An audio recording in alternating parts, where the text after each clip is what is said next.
Hi there! Happy Thriving Thursday! Thanks for joining me again this week. Today we're going to talk about one of my favorite topics, food! Listen, when you're going through treatment for cancer, food can become a real issue. Sometimes you want nothing to do with it, and sometimes it's all you can think about.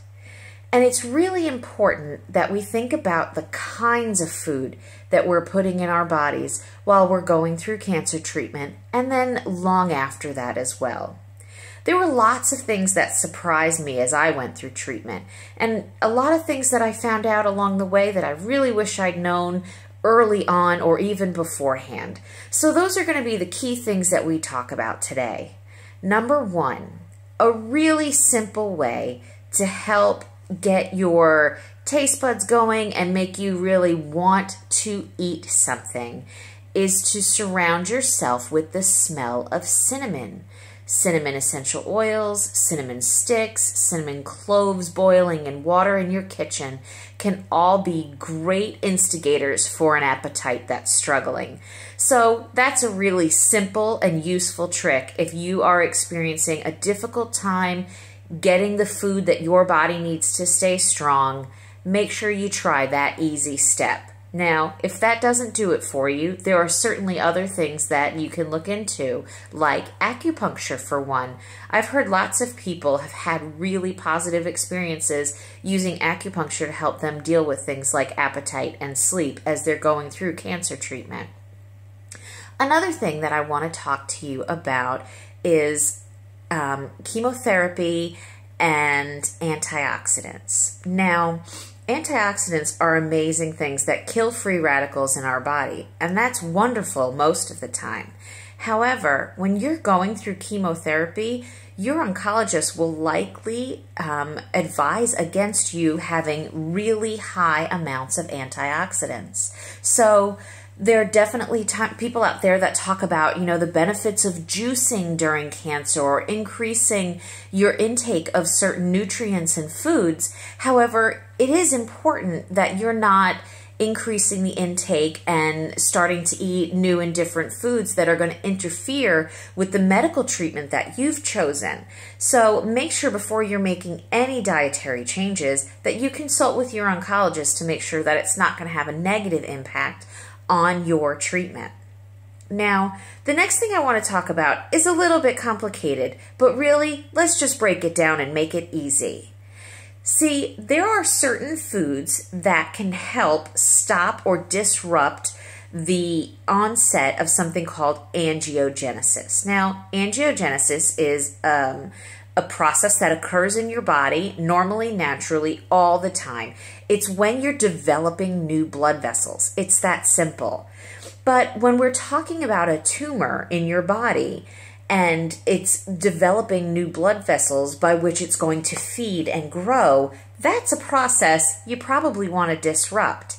And not that it's going to cure you or is some, magic way to, get out of cancer-free card, but eating certain foods that have these anti-angiogenic processes, meaning they stop that angiogenesis process of your body making new blood vessels that are feeding those tumors. Well, those foods, really simple way to add something healthy for you. They're all really healthy for you foods anyway, and so they're going to be good additions to your diet one way or another.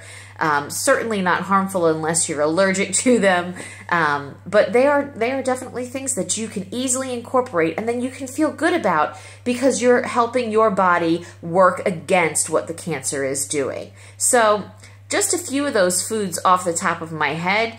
You've got green tea, bok choy, pumpkin is one of them, garlic, tomato, olive oil, turmeric, soybeans, licorice, kale. Pineapple is a great one. Cherries, apples, lemons is fantastic. We'll do lots of talking about lemons throughout our Thriving Thursdays. I'm a big fan of them. Blueberries, raspberries, ginseng, parsley. There are so many. In fact, I've got this great list that I'm going to share with you that comes from a Dr. William Lee, who did a great TED Talk about anti-angiogenic foods. So I'll link the image and that TED Talk for you to investigate this topic a little bit further. But the simple part of it is it's really not going to hurt you to incorporate healthy foods in your diet anyway. And if they have these anti-angiogenic process elements to them that can help disrupt the cancer process, well, all the more benefit. But remember, some of these foods also are going to be really high in antioxidants. So we're not saying to overload on any of them to the point where it's going to disrupt the benefits that you get from the medical treatments that you choose. But you need to, build in enough that it's going to make a difference. So finding balance, making good choices, and eating good for you foods that are going to help to disrupt that process are all really simple ways you can thrive this week.